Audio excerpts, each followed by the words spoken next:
तो नमस्ते, मैं दादा सम्मानित दीक्षा एजुकेशन चैनल में आप सभी का स्वागत है। आज हम हिंदी की इस पाठशाला में पढ़ने जा रहे हैं भाषा। भाषा एक ऐसा साधन है, तो आप समझ चुके होंगे कि भाषा मनुष्यों को जोड़ने का काम करती है। मैंने कहा कि मनुष्यों को जोड़ने का काम मतलब क्या है? मनुष्य अकेला नहीं रह सकता। इस समाज में मनुष्य दूसरों के संपर्क में आता है, दूसरों से बातें करता है, दूसरों के साथ रहता है, तो उसे भाषा की जरूरत बहुत ही होती है। यह भाषा की जरूरत क्यों होती है? क्योंकि मनुष्य अकेला अपना जीवन नहीं बिता सकता, दूसरे लोगों के साथ उसे बिताना पड़ता। तो उन लोगों के साथ बातचीत करने के लिए जो माध्यम है उसे हम क्या कहेंगे? भाषा कहेंगे। तो आज इस पाठशाला में हम भाषा क्या है, उसका अर्थ क्या है और उसका स्वरूप और प्रकार जानेंगे। तो देखिएगा, भाषा का अर्थ आज हम देखेंगे। तो भाषा का अर्थ क्या है देख लीजिएगा। मनुष्य जिन ध्वनियों को बोलकर अपनी बात कहता है उसे भाषा कहते हैं। उसे क्या कहते हैं? भाषा कहते हैं। मैंने कहा मनुष्य जिन ध्वनियों को, ध्वनियां बोल के भी कह सकते हैं, लिख कर भी कह सकते हैं।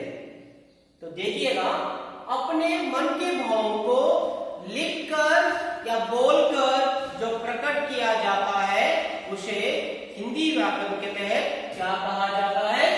भाषा कहा जाता है।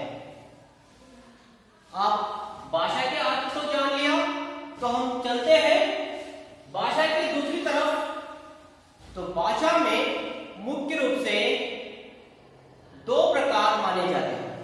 भाषा में मुख्य रूप से दो प्रकार है। तो पहला प्रकार आज हम देखेंगे, भाषा के रूप में या भाषा के प्रकार में पहला आता है मौखिक भाषा। मौखिक भाषा, मौखिक मतलब क्या है? अपने, ठीक है, जो उसका अर्थ भी हमने आपको दिया है। जब हम बोलकर और सुनकर एक दूसरे तक पहुंचाते हैं, मतलब क्या है? जब हम बोलकर और सुनकर अपने मन के भावों को दूसरों तक पहुंचाते हैं, उसे हम क्या कहेंगे?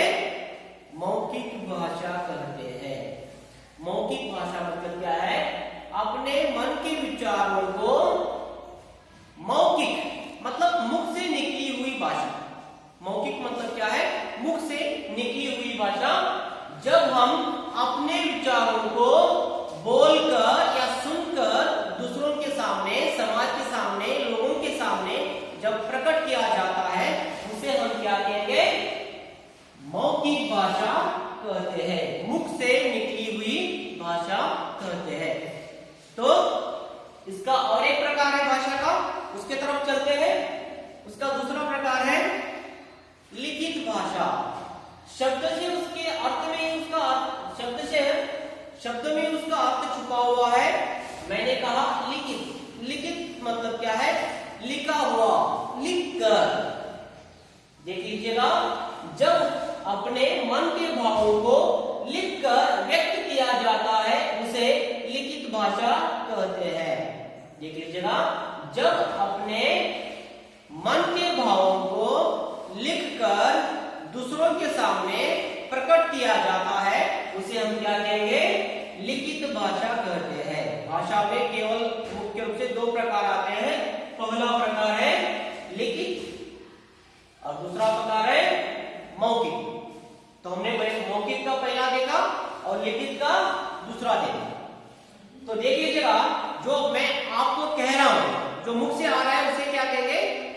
मौखिक कहेंगे। जो लिखकर मैंने आपको दिया उसे लिखित कहा जाता है। सरल शब्दों में आपको बताना चाहूंगा कि लिखित मतलब लिख कर दिया हुआ, मौखिक मतलब मुख से कहा गया, बोल जो कुछ हम बोलकर अपने विचार को प्रकट करते हैं उसे हम क्या कहेंगे, मौखिक कहेंगे।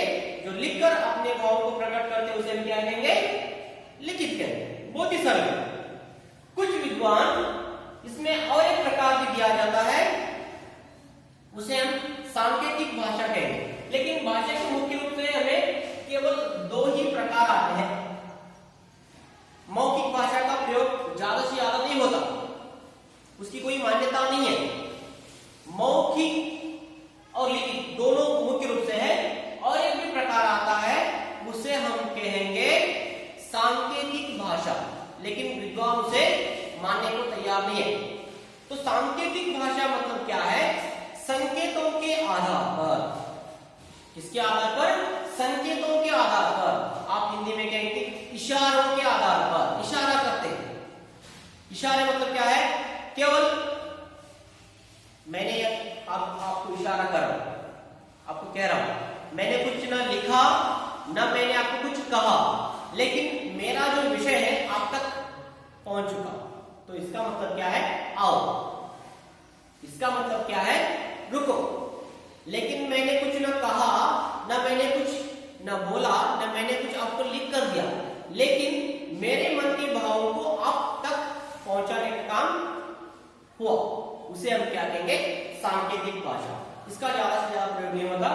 तो आपको ध्यान में रखना है, केवल लिखित और मौखिक मुख्य रूप से भाषा में दो प्रकार आते हैं। तो आज हम भाषा के अर्थ और उसके प्रकार मतलब स्वरूप के बारे में आपने देखा। अगर आपको यह वीडियो अच्छा लगा तो जरूर लाइक करें, सब्सक्राइब करें और हमारे दीक्षा एजुकेशन ऐप को ज्यादा से ज्यादा शेयर करें। धन्यवाद।